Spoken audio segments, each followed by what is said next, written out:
আসসালামু আলাইকুম প্রিয় দেশবাসী, আপনারা সবাই কেমন আছেন? আজকে 21 রোজা, তাই কিছু কথা বলবো আপনাদের মাঝে। যদি মন চায় শুনবেন, না মন চায় ধাক্কা দিয়ে সরাই দিবেন। ইসলামের শত্রু ছিল ফিরাউন, এটাকে অনেকে জানেন। নীল সাগরে তার তলায় রাখছিল, পরবর্তীতে তারা রাখছে কি, কোন রাষ্ট্রে তারা রাখছে, জাদুঘরে রাখছে মিশরে। মিশরে জাদুঘরে গেলাম, ফিরাউন আছে। ঠিক আছে, ইসলামের শত্রু ফেরাউন তার নীল সাগরে ডুবেছিল। নীল সাগরটা আবার মিশরে জাদুঘরে নিয়ে রাখছে। ঠিক 71-এর যুদ্ধের সময়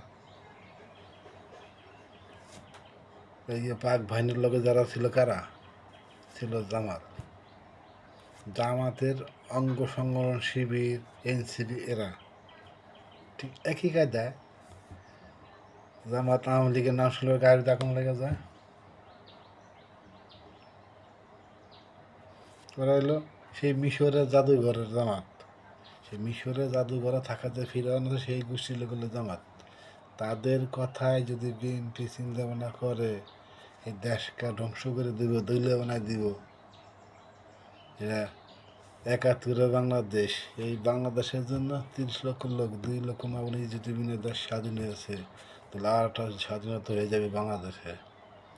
বিএনপি যদি জামাতের কথায়, এনসিপির কথায় যদি দেশ দেশ চালায়, আর আওয়ামী লীগের নেতা করে হামলা চালায়, জোর করে অ্যারেস্ট করে নিয়ে যাইব, কোনো খাতি দেবে না, তো দিবার চরম ভুল করবে। এক মেঘে শীত যায় না, বলে দিলাম। এক মেঘে শীত যায় না, শীত আবার আসে না। কেন আওয়ামী লীগ একটা না ক্ষমতা ছিল না, 16 বছর না 17 বছর ছিল না, গেছে নি? এত বাইরের না। জামাত, বিএনপি, এনসিবি, আপনারা তো আপনাদের চামড়া দিয়া, আপনাদের চামড়া দিয়ে ঢোল বানাবো, এই হাড্ডি দিয়ে আপনাকে ওই ঢোল পিটাইব। কথা মনে রাখবেন, জামাত, এনসিবি এত ভুলে দেন। এটা রক্ত রক্ত ঝরা বাংলাদেশ।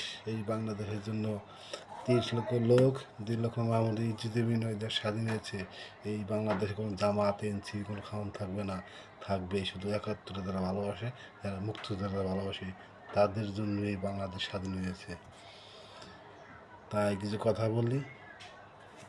যারা 12ই ফেব্রুয়ারি নির্বাচনে অনেকেই গেছেন ছাতির নিচে, ছাতির নিচে থাকেন, আওয়ামী লীগের বিদায় খান না।